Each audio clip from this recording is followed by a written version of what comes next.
Did you know that Sjögren syndrome can actually affect your nerves, not just your eyes and mouth? If you've been dealing with burning, tingling, or numbness, and you already have an autoimmune condition, this video is for you.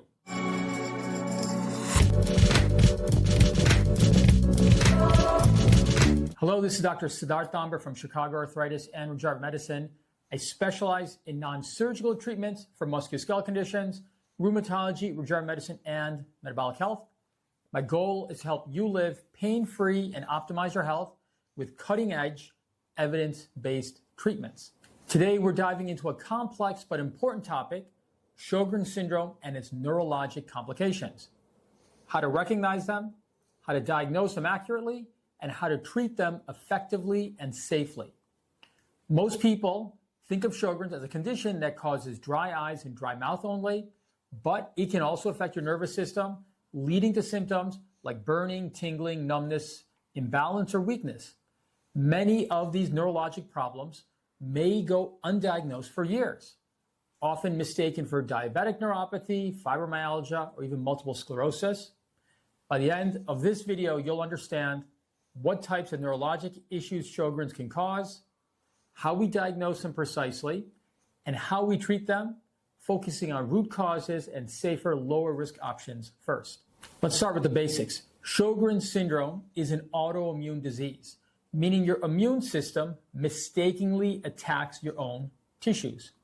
Most commonly, it targets moisture-producing glands, especially your salivary and tear glands, leading to dryness symptoms. But Sjögren's can also affect other areas, including the joints, causing pain, swelling, and stiffness, the lungs, causing cough and shortness of breath, the skin with rashes or Raynaud's phenomenon, the kidneys and the heart can sometimes be inflamed as well, and for the purposes of this topic, the nervous system as well. When it affects the nerves, we call this neurologic Sjögren's or neuro-Sjogren's.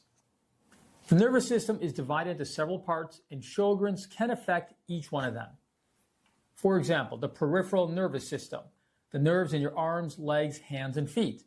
Symptoms would include burning, tingling, numbness, or weakness, sometimes called peripheral neuropathy. The central nervous system, the brain and the spinal cord. This is less common, but can mimic multiple sclerosis, causing vision issues or imbalance. Autonomic nervous system. This controls things like your blood pressure, digestion, and sweating. Symptoms can include dizziness when standing, abnormal sweating, heart palpitations, or digestive changes. The challenge is that these symptoms can look like many other conditions, for example, diabetes, B12 deficiency, or chronic pain syndromes, which is why a structured diagnostic approach is critical. Here are the main neurologic patterns that we most frequently see in Sjögren's. First one is small fiber neuropathy. This causes burning, stinging, or electric pain in the feet or hands. Standard nerve tests can be normal because they do not measure small fibers. Next, there's sensory neuropathy. This can cause imbalance, numbness, and difficulty with coordination. Patients often describe feeling like they're walking on foam. Next, there's mononeuritis multiplex. This is a severe patchy inflammation of multiple nerves due to vasculitis or inflammation in the vessels, blood vessels. This can cause sudden weakness like foot drop or wrist drop. Next, there's cranial neuropathies.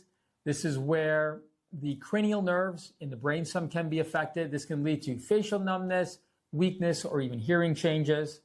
And next, there's autonomic neuropathy. This can cause dizziness, heart rate irregularities, or gut motility problems. Recognizing which type you're dealing with helps determine the right test and treatment plan. So diagnosing neurologic Sjögren's takes some serious detective work. There's no single test that gives the full answer. It's about putting together multiple pieces of the puzzle together. Let's walk through that process. Step one, the first step is your story and your history. So we'll ask, how do your symptoms start? Are they symmetrical, meaning on both sides, or patchy? Are they worse at night or worse with activity? Do you have imbalance, weakness, or sensory loss?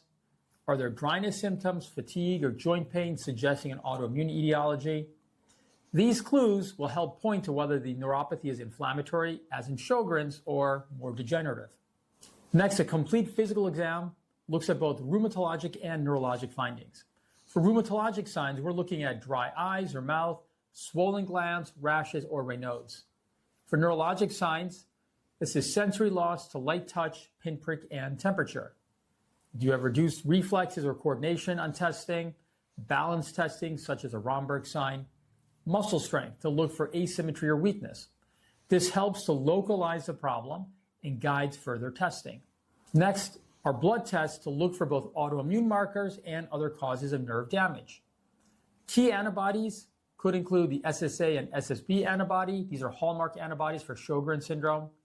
The ANA and rheumatoid factor may also be positive in Sjögren's as well. Additional tests that may be appropriate include cryoglobulins, complement levels, sed rate, and CRP to help detect vasculitis, B12, thyroid, blood glucose, and folic acid levels to rule out other neuropathy causes as well. It's important to note that some studies have shown that about 30% of neuro-Sjogren's patients may have negative SSA and SSB antibodies, and that's where a biopsy and imaging can come into play. So next is possible tissue and biopsy needs as well. A minor salivary gland biopsy, usually from the lower lip, is often the most definitive way to confirm Sjögren's when labs are negative. A few tiny salivary glands are biopsied under local anesthesia, and we then look for clusters of lymphocytes or immune cells where you find that the immune cells are attacking the salivary glands. A positive focus score confirms gland inflammation and supports a diagnosis. It's quick, outpatient, and provides strong evidence of autoimmune activity. Next, there's nerve conduction studies. EMG and nerve conduction studies measure how electrical signals move through your nerves and muscles.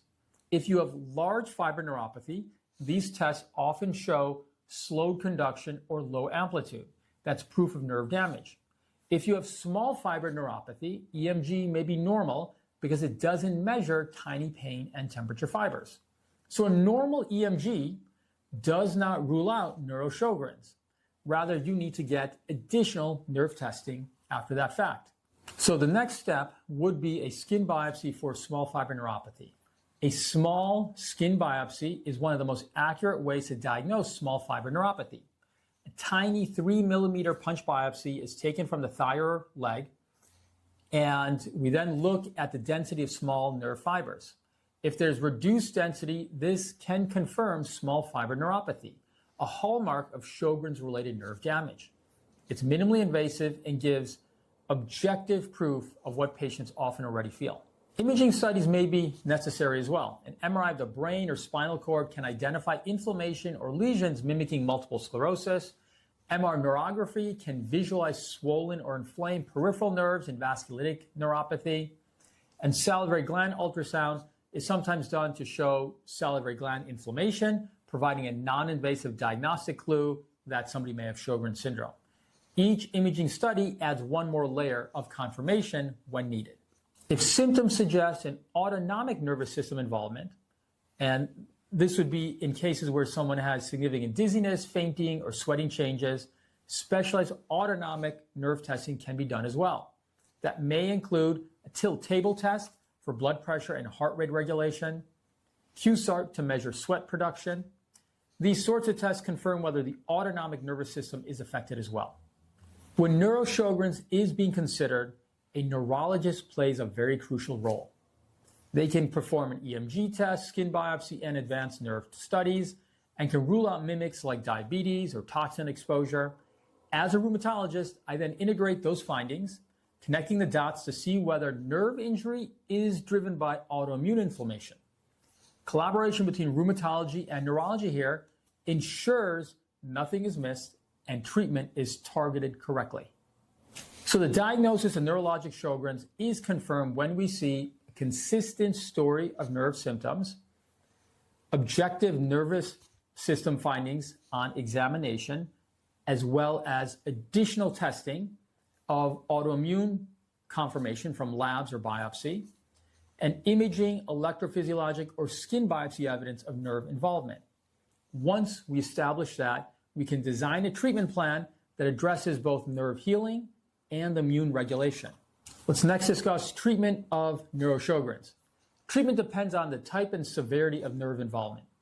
The goal is to reduce the immune attack on the nervous system, relieving symptoms, and supporting nerve recovery, starting with the lowest risk options first.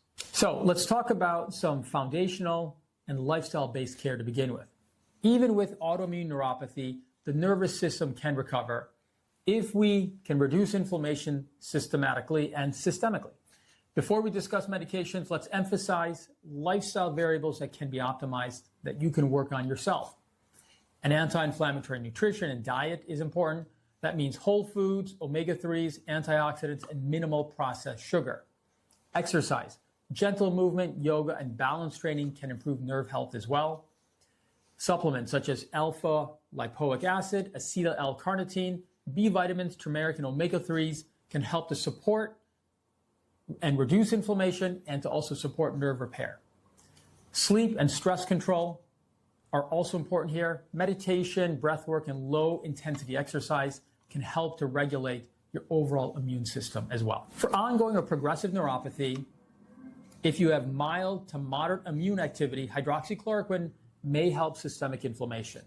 Low-dose naltrexone can reduce nerve pain and modulate immunity. IVIG is a stronger treatment and may improve small fiber or sensory neuropathies. For more severe vasculitic neuropathy, short-term steroids to calm inflammation may be necessary. Rituximab or mycophenolate for longer-term immune regulation are disease-modifying treatments that can be helpful as well. Also, understand that while there's not any specific medications currently that are approved for Sjögren's, we do utilize medications from some of our autoimmune conditions. Also, keep note that there are other medications that are currently being studied that are getting closer and closer, specifically for Sjögren's, that may be helpful for neuro-Sjogren's in the future as well. Can regenerative options have any help here? Platelet lysate injections are where we take your own blood, concentrate the growth factors from the platelets, and then inject that around a nerve that may be injured. They can help support nerve health and reduce inflammation locally, particularly for peripheral nerve pain. Understand these are not a replacement for systemic medication treatment, but they can be helpful and adjunctive as well.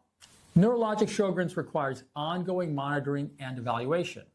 As such, we will track your symptoms, your physical exam findings, if necessary, imaging and lab markers as well.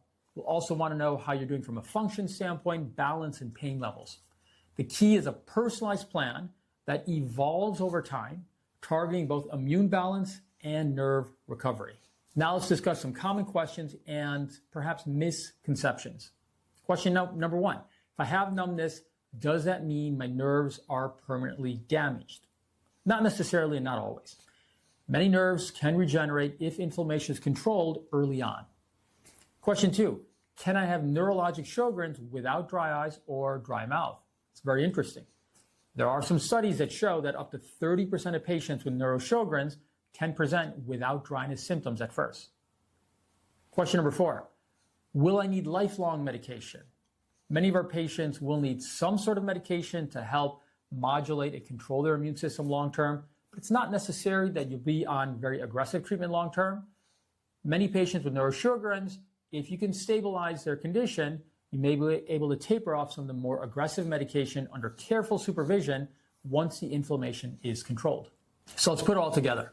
When it comes to neurologic Sjögren's, diagnosis requires a structured, multi-step approach, integrating rheumatology, neurology, imaging and biopsy and labs where needed, always looking for objective evidence of disease.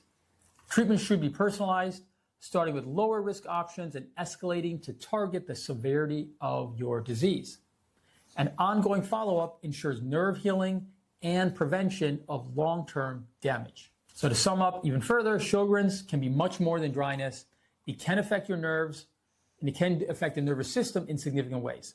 But with careful diagnosis and the right treatment plan, many patients can dramatically improve the nerve pain, balance, and function. And remember, the goal is not just to suppress disease, but to restore balance and promote healing of your immune system and your body and your life. If you found this helpful, please make sure to like, subscribe, and check out our website at chicagoarthritis.com for more expert advice on staying pain-free and healthy. Until we connect again, see you next time, and live well.